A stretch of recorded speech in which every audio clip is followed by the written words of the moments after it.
नाही पण तुम्हाला काय असेल बाबा. मावशी तुमच्यासारखाच माणूस आहे मी पण, माझ्याकडे काही वेगळं नाहीये. सवय म्हणजे मी तेच सांगू लागलो, तुमची थोडीशी भीती कमी व्हावं म्हणून तुम्हाला हे समजून सांगू लागलो. नमस्कार मित्रांनो, परत एकदा स्वागत आहे सर्वांचं आपल्याच यूट्यूब चॅनलमध्ये. आज आपण आलो आहे मेहकर रोडला, बैल बाजाराच्या मागे शेडनेटमध्ये एका साप इथे दिसलेला आहे ना. पाऊस पण चालू झाला आहे अचानकच. बघूयात कुठला साप आहे. स्टेडियम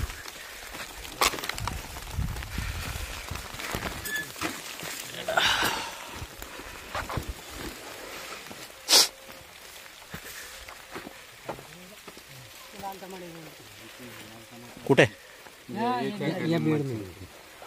पण ते आता इथून तिथून कसं शोधणार पूर्ण. मल्चिंगच्या खालीच एवढ्या मल्चिंग मध्ये शोधणार कसं त्याला. मल्चिंग गोर होती नाही.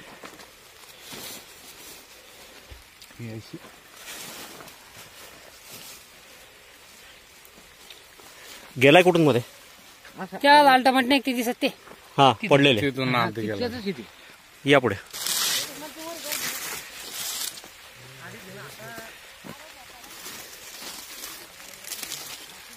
कोणत्या मल्चिंगच्या खाली गेलाय. अरे या पुढे या ना एक जण. मी आहे ना इथं आता पकडायला. काऊन घाबरू लागले. पण इथून तर खाली जायला जागा नाही त्याला मल्चिंगला.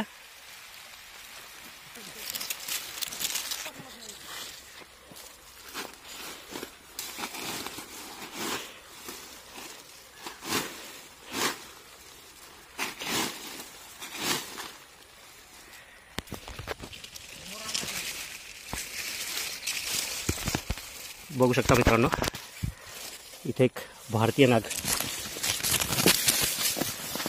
विषारी साप.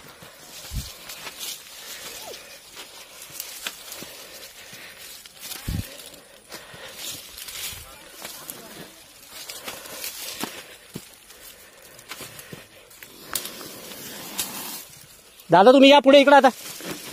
हो दादा.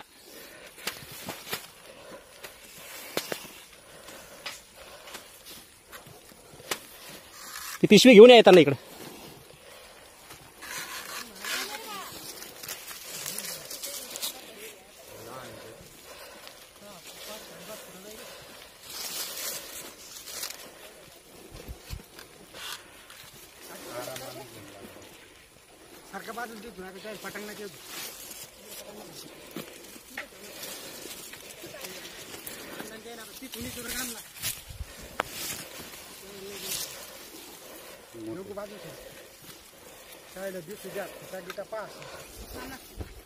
इकडे दादा.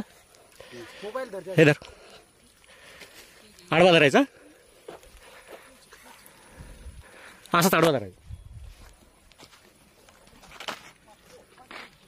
बघू शकता मित्रांनो, जवळ जरा जवळ माझ्या हातात घाबरू. हा आहे भारतीय नाग, विषारी साप, गव्हाळी कलर मध्ये पूर्ण. सध्या गरमी खूप जास्त वाढलेली आहे आणि शेडनेटमध्ये वातावरण एकदम थंड असतं, त्यामुळे असे साप मध्ये येऊन. कोणाला दिसला होता आधी. बर हा ना, ती बरणी घ्या इकडे. या इकडे, घाबरू नका, माझ्या हातात आहे साप दादा. हो चालू आहे.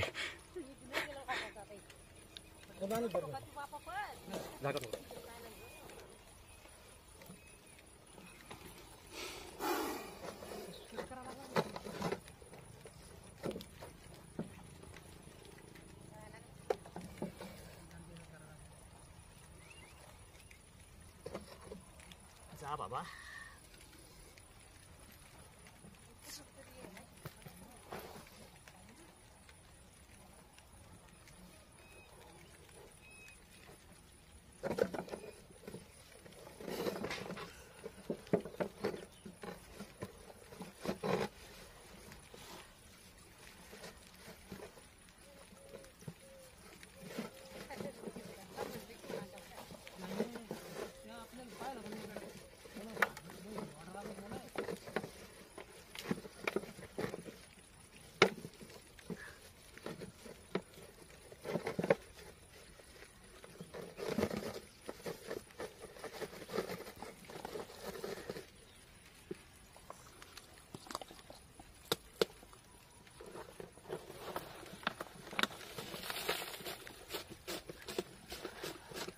झाला मित्रांनो सक्सेसफुली रेस्क्यू. लवकर त्याला याच्या नैसर्गिक वातावरणात म्हणजे जंगलात सोडून देण्यात येईल. काय नाव तुमचं? ज्ञानेश्वर किसन मापर. ज्ञानेश्वर मापारी आहेत. ह्यांचं शेडनेट आहे. कसं काय दिसलं सांगा जरा. त्या कोपऱ्यातून तो इकडे येताना दिसला होता मला. बरं. आता म्हणजे मला फोन करायचा किती वेळ आधी? 5 मिनिटात आधी. बरं ठीक आहे, काळजी घ्या. हो. कारण काय आता हे गरमीमुळं अशा थंडीच्या ठिकाणी साप येऊन बसतात. खालच्या वारात लय तिकडे पाहिलं होतं मी, लेखे पाहिला. पण माणसं बलून आणायला गेलं की गेला सरप ते नेट खाली. साप जे आहेत मावशी, 2-3 वेळेस पाहिला. आणि 3दा पाहिला होता. मला एक सांगा, हा शेती हा व्यवसाय आपल्याला देवान शिकून पाठवलाय का? नाही नाही मावशी ऐकून घ्या, मी सगळं सांगतो. ते साप चावतो कधी? त्याच्या वाटी गेल्यावर. वाटी गेल्यावर म्हणल्यापेक्षा जोपर्यंत त्याच्या अंगावर पाय पडत नाही तोपर्यंत साप चावत नाही. मग साप चावतो कुठं? पायाला. त्याच्यामुळं पायात कधी पण बुटं घालून यायचे. घाबरून काही जमत नाही. आता काही केलं का त्यांनी? मला पळायचंच बघू लागला होता ना. आता तिथून एवढा ओढत आणला, पण तो काही त्यांनी आला का अंगावर धावून आला का? नाही, पण तुम्हाला काय असं बाबा. मावशी तुमच्यासारखाच माणूस आहे मी पण. माझ्याकडे काही वेगळं नाहीये. सवय ना मामा, तुम्ही आम्हाला लय बी वाटतं. सवय म्हणजे मी तेच सांगू लागलो. तुमची थोडीशी भीती कमी व्हावं म्हणून तुम्हाला हे समजून सांगू लागलो. कारण आपल्या मनातली भीती काढायसाठी मी दरवेळेस सांगू लागलो की आता हे जे सातबारे फक्त तुमच्या नावावर आहेत, रान त्यांचं आहे.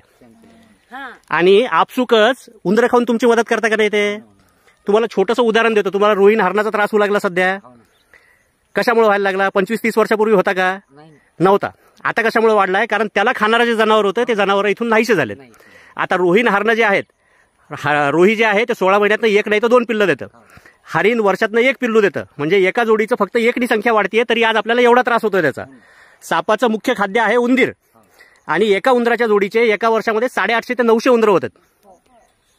मग जसे ते रोह्याला हरणाला खाणारे जनावर गायब झाले, तसे जर सगळे साप गायब झाले तर शेती करता येईल का त्याच्यानंतर? घरात राहणं मुश्किल होईल त्याच्यानंतर आपल्याला. त्याच्यामुळे हे जे निसर्गाने बनवलेली जी अन्नसाखळी आहे ना, ती आपल्याला कशी सांभाळायची ह्याच्याकडे थोडंसं लक्ष द्यावं लागेल.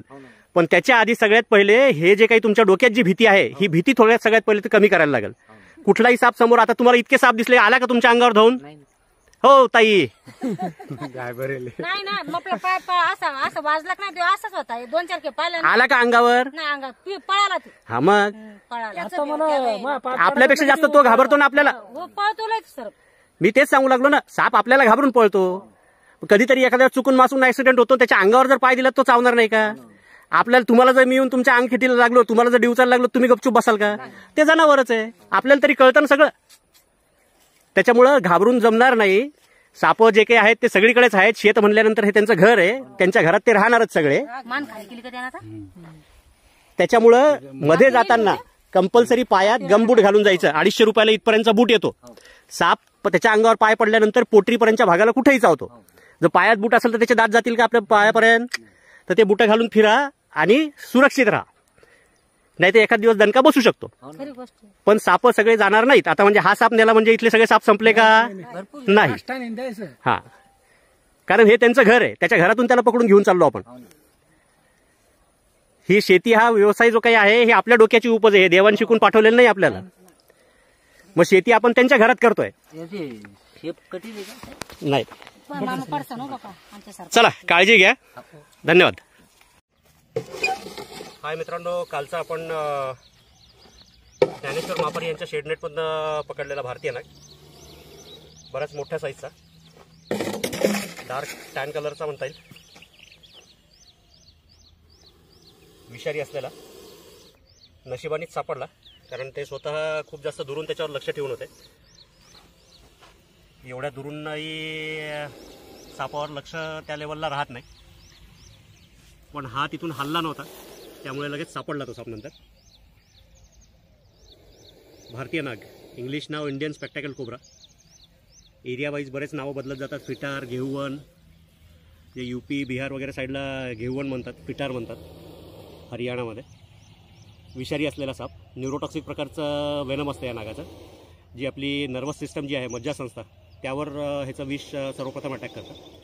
नॉर्मली माणसाला लवकरात लवकर जर उपचार नाही झाले तर पूर्ण बॉडी पॅरालिटिक होते, पॅरालिसिस होतो माणसाला, आणि त्यानंतर कार्डियक अरेस्टने मृत्यू होतो. पण मी दरवेळेस सांगत असतो की कुठलाही विषारी साप चावल्यानंतर माणसाचा जीव 100% वाचतो, प्रायर टू की ते दवाखान्यात पोहोचले पाहिजेत आणि त्याच्यावर इमिडिएटली ट्रीटमेंट चालू झाली पाहिजे. जे ASV जे आहे, अँटी स्नेक वेनम, हे फक्त दवाखान्यामध्येच अवेलेबल असतं. त्यामुळे इमिडिएटली दवाखान्यात पोहोचून उपचार चालू होणं फार जास्त महत्त्वाचं आहे.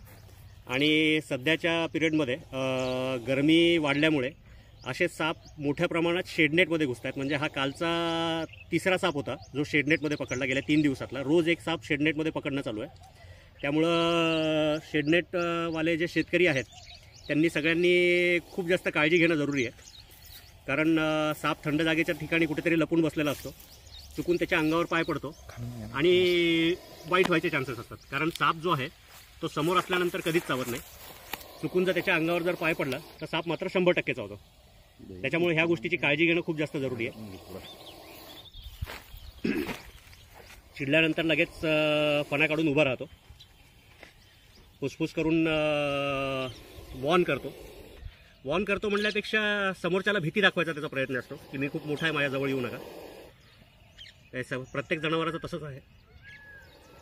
निसर्गाने त्यांना दिलेली ती एक देण आहे.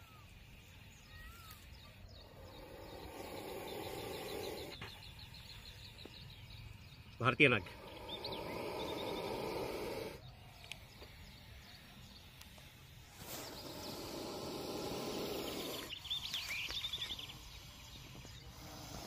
तुम्ही आला तिकडे नाही त्यांना हां आता काय